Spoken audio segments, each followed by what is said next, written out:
Welcome back to the deep dive. Today, I want to start with a scenario. I want you to imagine you are the CEO of a mid-sized healthcare company. Okay. You've just spent, say, $3 million integrating a state-of-the-art AI diagnostic tool.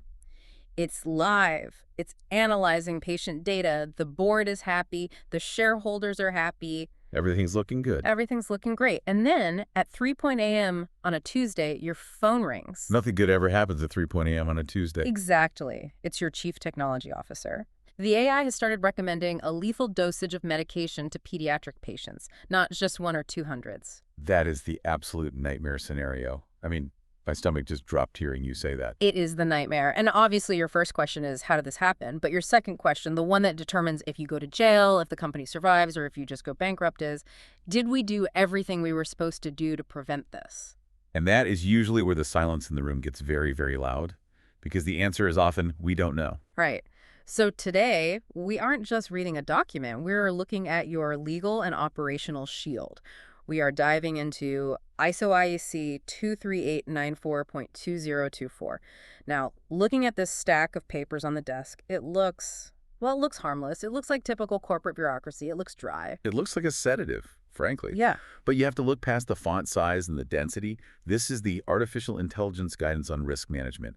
And I'll be honest with you, this is the missing link for so many organizations. A missing link. How so? Well, we've had ISO 31000 for years, which tells you how to manage risk for, say, a construction site or a bank vault. Right. That's the parent standard everyone knows. The good one. Correct. But ISO 31000 assumes a certain level of stability. Concrete doesn't usually wake up one day and decide it wants to be liquid. AI does. I see where you're going with this. So 23894 is what happens when you take the global gold standard for risk and force it to deal with a system that learns, adapts, and occasionally hallucinates. It is a mutation of the old rules for a new species of problem.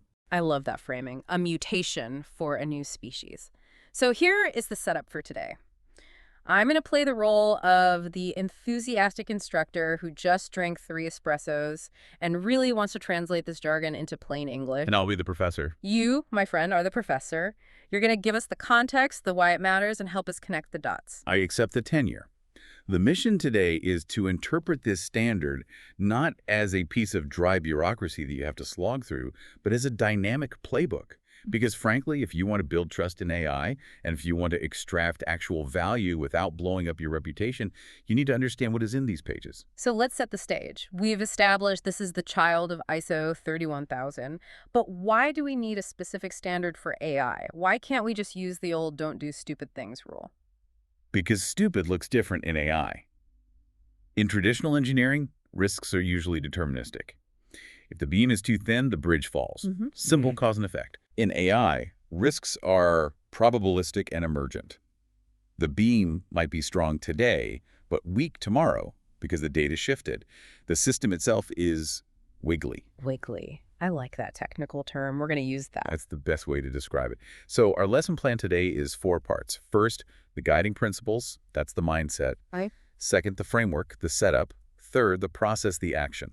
And finally, we are going to spend a significant amount of time deep diving into the annexes, which is where the real detective work of AI risk happens. Okay, class is in session. Let's start with section 1, the mindset. This is clause 4 of the document, Principles of Risk Management. Now, looking at table 1 in the source, the very first principle they list is that risk management must be integrated. Right. And I know what you're thinking when you hear that word. Integrated sounds like a corporate buzzword. It sounds like something you put on a slide deck to make the board nod along. It sounds like fluff. It does. But here, it means something very specific. And it's a huge departure from how things used to be done. In many traditional software projects, risk management is a sidecar. A sidecar. Yeah. You build the motorcycle, and then you bolt on a sidecar called security or compliance at the very end. You hire a guy to try and break it. You patch whatever he finds, and you ship it. The security guard at the gate model. Exactly. Yeah. This standard says that for AI, that doesn't work.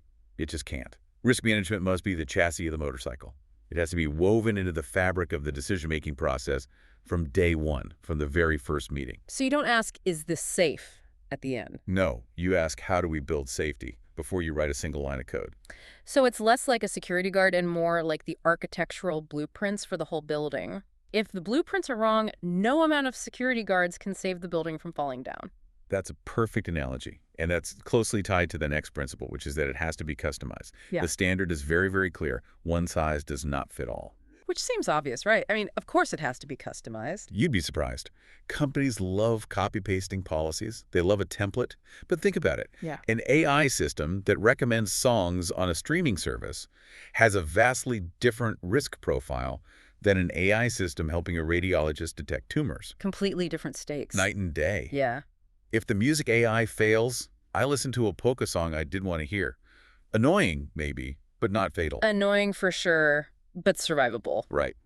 But if the radiology AI fails... Lives are on the line. Exactly. So if you apply bank-level security and risk protocols to a playlist generator, you are burning money and stifling innovation. It's overkill. But if you apply playlist-level security to a bank or a hospital, you are going to jail. You have to customize the rigor to the context of what you're actually building. Now, let's stop on this next principle, because when I saw it, my cynicism spiked a little bit. The principle is inclusive. Go on. Why the cynicism? Well, it feels like an HR buzzword. We need to be inclusive. It feels like a check-the-box exercise, where we hold a town hall meeting, everyone nods, and then the engineers go back to doing what they were going to do anyway. But this standard seems to be suggesting something more structural. It's much more structural. This isn't about being polite. It's about data integrity and, more importantly, risk detection. In traditional software, who are the stakeholders? The client putting forward the project manager and the coders, maybe the IT security guy? Right. The people building it and the people buying it. A very small circle. But consider an AI system used for hiring. You want to automate resume sorting. Okay. If you only talk to the client, which is HR, and the coder, you will optimize for efficiency. You will build a tool that sorts your resumes really, really fast. Which is the goal. That's what HR wants. That's the business goal. But if you don't include subject matter experts, maybe sociologists, maybe legal experts on discrimination, maybe even representatives of the applicants themselves, you miss the risk entirely. You missed the bias. You miss the fact that your training data from the last 10 years consists of 90% men, so the AI learns that being a man is a core qualification for the job. And that isn't a coding error. Not at all. The code did exactly what it was told. It found a pattern. It's a context error. Being inclusive means bringing in the people who can spot that context gap before you ever write the code. So inclusive here is actually a risk detection mechanism. It's not just being nice. It's about making sure your definition of success isn't actually a discrimination lawsuit waiting to happen. Precisely. The standard explicitly mentions that this inclusiveness helps identify risks regarding data collection and processing operations. You need diverse views to see the blind spots. Everyone has them. Okay, that makes a lot more sense now. Moving on to the next big principle, dynamic. We touched on this in the intro, concrete versus liquid. This is the one that really separates AI from building bridges. Bridges are static. Once you pour the concrete, the risk profile is fairly stable. It degrades slowly, predictably, over 50 years. That AI is wiggly. It is. The standard emphasizes that risks can emerge, change, or disappear. But specifically for AI, the systems themselves evolve. They learn, they adapt. So risk management can't be a one-time audit. It has to be iterative. It has to be responsive to change. The source mentions emergent risks. That sounds terrifying.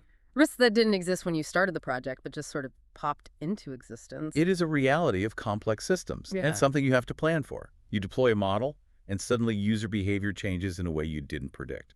Or the model starts optimizing for a variable you didn't anticipate. Like that story of the AI playing a video game that realized the best way to not lose was to just pause the game forever. Exactly. That is a perfect example of an emergent behavior. It satisfied the rule, don't lose, but it completely failed the objective, play the game. So it followed the letter of the law, but not the spirit. Precisely. And if you aren't monitoring dynamically, you think you have a perfect safety record, but really you just have a broken system. The standard says you need to anticipate, detect, acknowledge, and respond to these changes in an appropriate and timely manner. So you can't just set it and forget it. It's constant vigilance. Constant vigilance. And that leads right into the final principle we need to hammer home from this section: human and cultural factors. I saw this in Table 1. It says human behavior and culture significantly impact risk, which, again, feels a little fuzzy. But it's so practical. We often think of AI risk as the code failed. But very often, the risk is the human trusted the code too much. Automation bias. Exactly. The standard warns about this explicitly. If the culture of your organization is the computer is always right or the algorithm is smarter than we are, that is a massive, massive risk factor. It's the GPS effect. You know when people drive their cars into lakes because the GPS said turn right and they literally stop looking out the windshield? That is automation bias in a nutshell. And it's so dangerous. If you are building an AI for a hospital and the doctors are so busy they don't have time to double-check the AI's recommendation, you have created a high-risk environment. And it's not because the AI is bad. Not at all. It's because the human interaction with the AI is flawed. The standard demands you account for the capabilities, the limitations, and the culture of the humans in the loop. Okay, so that's the mindset. We need to be integrated, customized, inclusive, dynamic, and human-focused. That's a huge philosophical shift. Now, let's move to Section 2, the setup.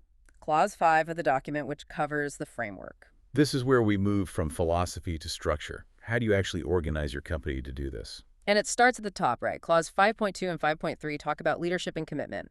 Basically, the boss can't just say, make it safe and walk away. No, that's delegation without support.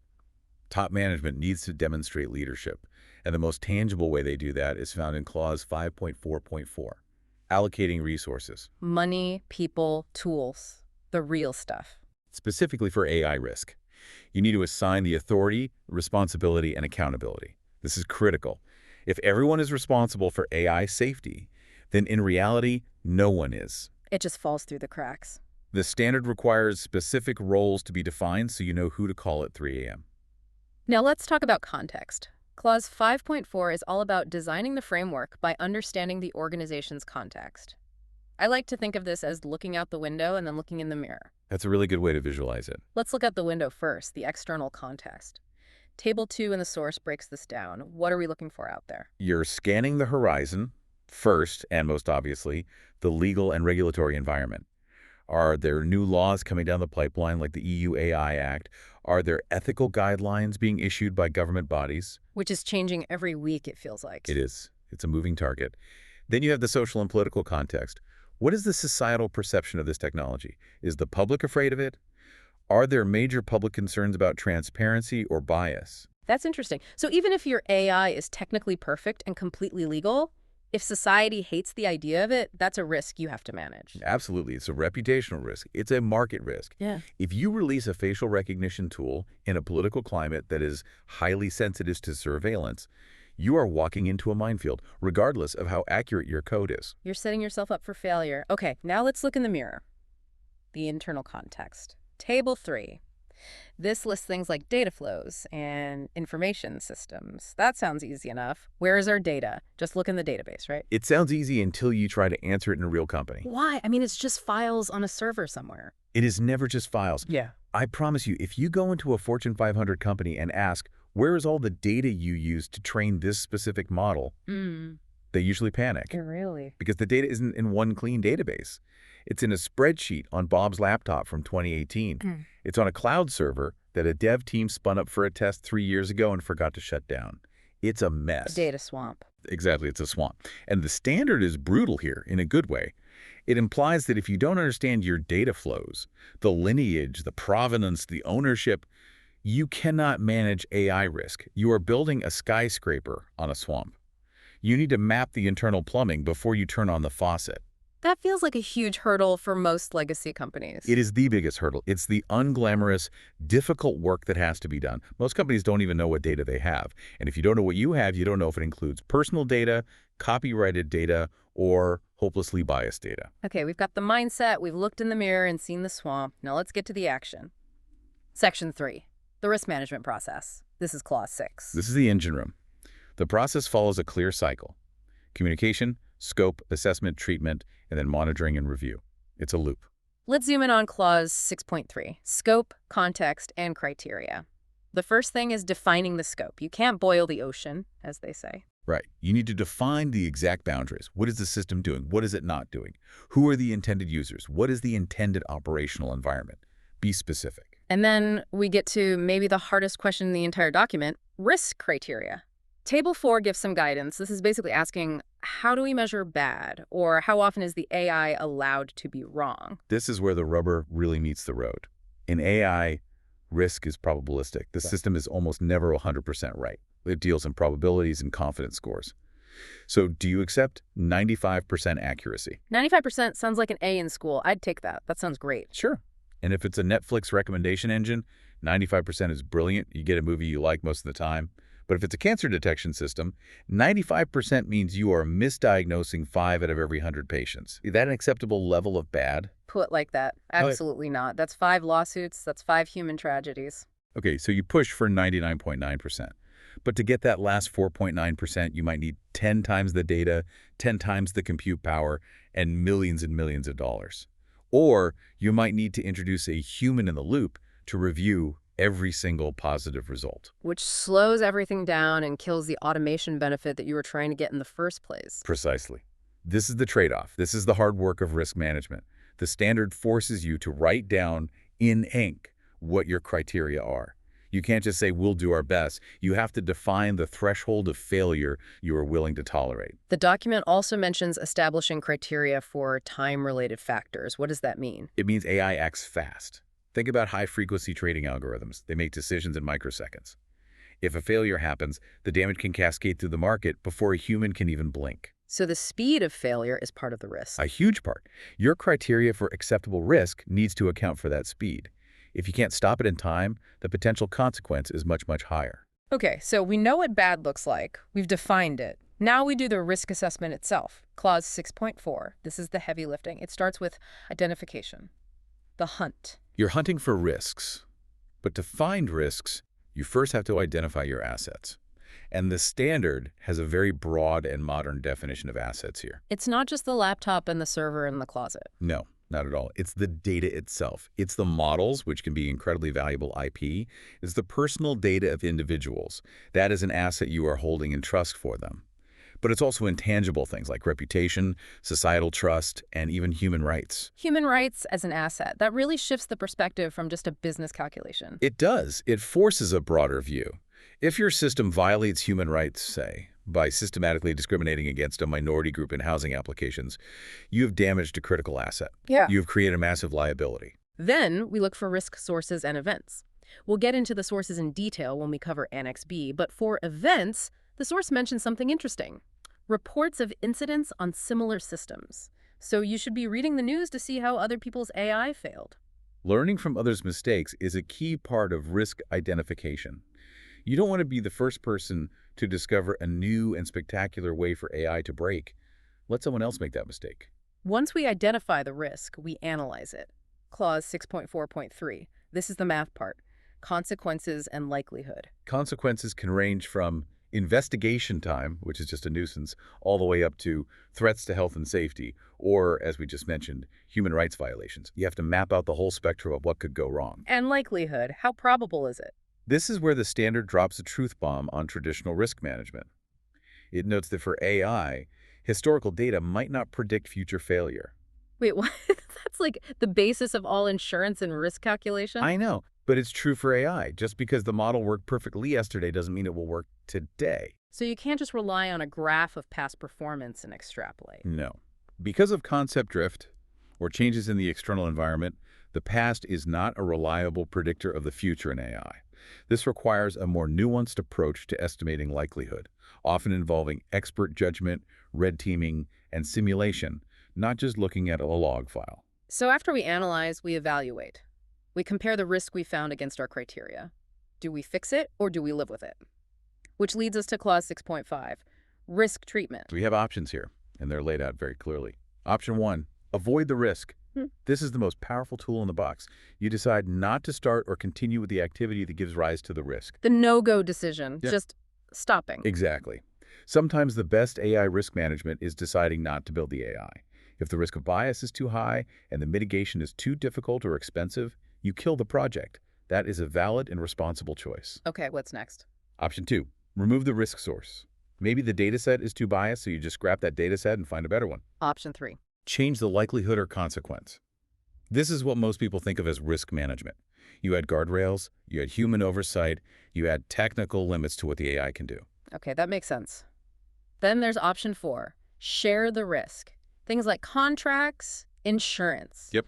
Can you actually get insurance against AI failure? Is that a thing? It's getting harder. Insurers are realizing how unpredictable these systems are. The wiggly nature makes it hard to underwrite, but theoretically, yes, you try to offload some of the financial liability. And finally, option 5, retain the risk. You make an informed decision that the benefit is worth the potential downside, and you accept it. I feel like retain the risk is the default for a lot of startups, but they skip the informed decision part. They skip the analysis and go straight to retention, yes. Yeah. That is what this standard is trying to prevent. You can absolutely take the risk, but you have to know exactly how big it is before you jump. Okay, let's pivot. We've talked about the process. Now I want to get into the really fun stuff. The instructors are putting on their detective hats. We are going to deep dive into Annex B, risk sources. Annex B is fascinating because it catalogs where the trouble comes from. It's the rogues gallery of AI problems. It's like a field guide to what can go wrong. Let's start with B-Boy 2, complexity of the environment. This goes back to the open world problem we talked about. If you have an AI on a factory assembly line, in a cage, the environment is controlled. It's predictable. Nothing new enters the cage. The risk is relatively low. But an autonomous car isn't in a cage. Exactly. It's in an open environment. A kid can run into the street, a blizzard can hit, a billboard can fall down. Anything can happen. Right. You cannot predict every variable. The complexity of the environment itself is a major source of risk because the AI might encounter a situation it was never, ever trained for. Yeah. It's called out-of-distribution data. The AI sees something completely new, panics, and does something unpredictable. Then there's B.3, lack of transparency and explainability. And I know you have a distinction to make here between those two words. I do, because they're often used interchangeably, but they mean different things. Transparency is about openness. It's communicating about the system. Here is how we built it. Here's the data we used. Here are the results of our testing. It's the making of documentary. A great way to put it. Explainability, or XAI, is about the specific decisions. Why did the system deny this person's mortgage? And deep learning models are notoriously bad at this. They're black boxes. They are. You feed data in one end, magic happens in the millions of parameters in the hidden layers, and an answer comes out the other end. If you can't explain why a decision was made, you cannot verify if it was made for the right reasons. Did it deny the mortgage because of credit history or because of a proxy for race, like their zip code? If you can't open the box, you can't trust the machine. Moving to B.4, level of automation. This is a spectrum, right? Not just on or off. It's a whole spectrum, from human in the loop, where the AI suggests and a human decides, all the way to fully autonomous, where the machine is in complete control. The risk profile changes as you move up that ladder. And there's a specific risk mentioned here, the handover problem. What's that? It's when a system is highly automated but expects a human to intervene in an emergency. Think of a self-driving car on the highway. The driver's relaxed, reading a book, trusting the car. Okay. Suddenly, the car gets confused by some weird construction cones, and it beeps loudly and says, "Take over now." And the human has about 1.5 seconds to figure out what's going on and save their life. Right. The human needs time to reorient, put down the book, understand the context. Where am I? How fast am I going? Is there a truck in my blind spot? And then react. That gap, that handover is an incredibly dangerous moment.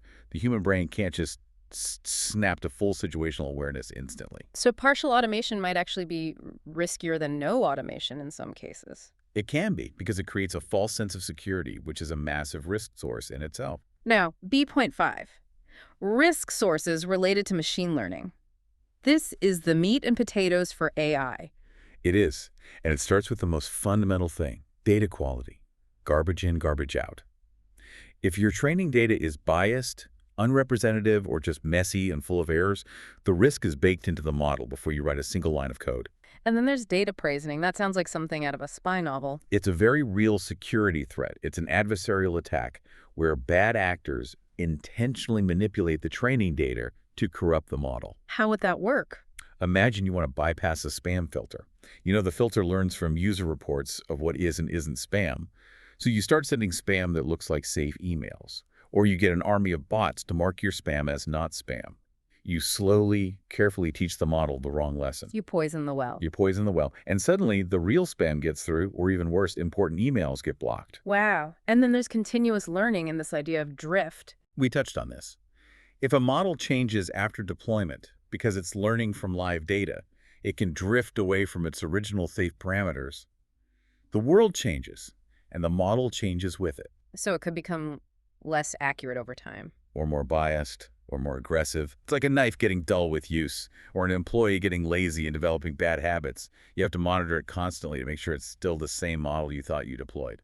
Okay, I want to skip down to Annex B.6 because I read this and I honestly thought it was a typo. It lists system hardware issues, and specifically, it mentions soft errors caused by high energy radiation. Are we talking about, like, Chernobyl? What is No, this? we were talking about space, cosmic rays, Yeah. subatomic particles from deep space. Okay, hold on. You're telling me that a subatomic particle from a supernova millions of years ago can fly across the galaxy, hit my server rack in a data center, and cause my AI to fail catastrophically? It's a genuine documented issue for high-performance computing. In a standard application, like a word processor, if a cosmic ray flips a bit in the memory from a 0 to a 1, maybe a letter changes on your screen. You might not even notice. But AI is different. AI models, particularly deep neural networks, are these massive matrices of numbers. They're called weights. Millions of tiny numbers interacting in complex ways. If a cosmic ray strikes a memory cell holding a weight in a critical layer of the network and flips the exponent bit, It changes the math. it changes the math drastically. Suddenly, a weight that was a tiny number like 0.001 becomes a huge number like 1,000. That single error then cascades through the rest of the network. Suddenly, the model's output for stop sign becomes speed limit 60. Just because of a random particle from space? That's insane. Yes. And because these systems are black boxes, tracing that error back to a single bit flip is a forensic nightmare. The standard is warning you.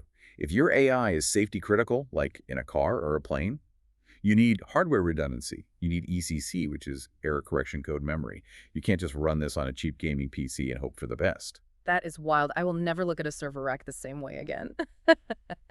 Finally, for this section, let's talk about B.7, system lifecycle issues, specifically reuse. This is a huge and very common issue.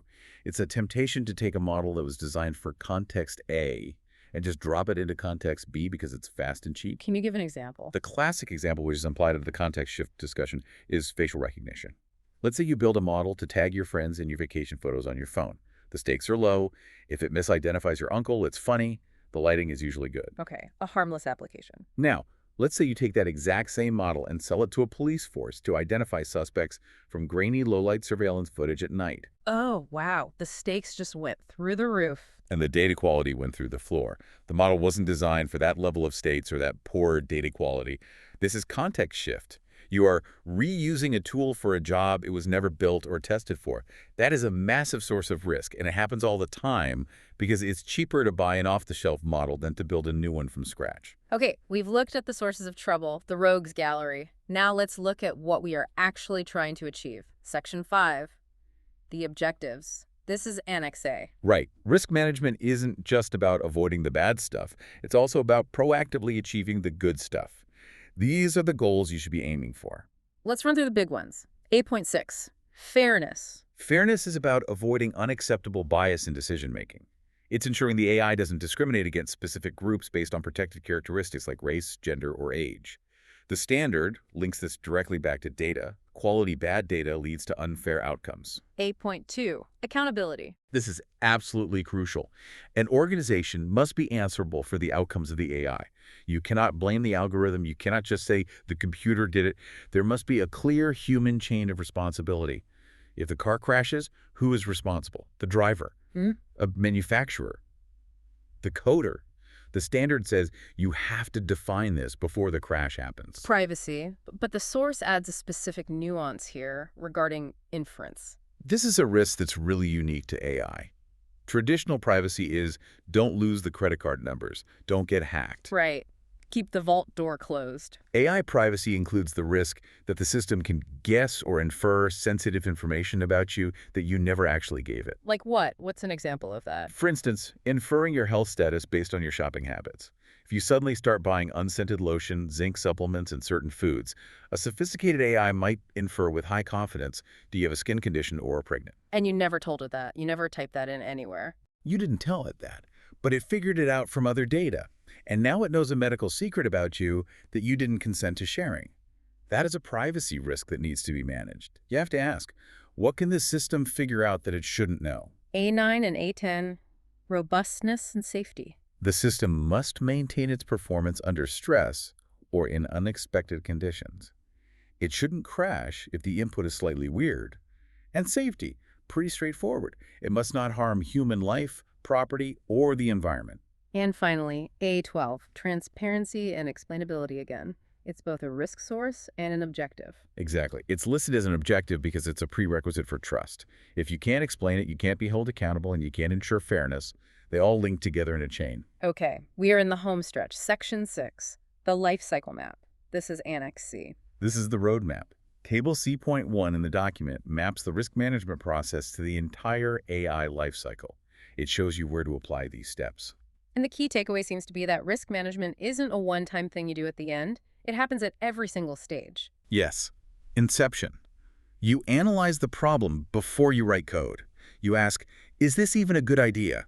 What are the ethical implications? Then design and development. You're testing your data, selecting your models, constantly checking for bias. Verification and validation. Does it actually work? Does it meet the criteria we set way back in the beginning? Deployment. Putting it into the wild. Operation and monitoring. This is the long haul. Checking for that drift we talked about. And finally, retirement. Right, decommissioning. Why is retirement risky? I thought turning it off was the safest thing you could possibly do. Decommissioning has its own unique risks. If you turn off an AI system that people have come to rely on, do you lose critical knowledge? Or if one system is replacing an older one, does the new system understand the context and the edge cases the old one learned? It's like firing the only guy who knows how the old server in the basement works. Exactly. The standard warns about decision equivalence. If the old AI approved 50% of loans, and the new one you just deployed only approves 20%, you have a massive business continuity risk.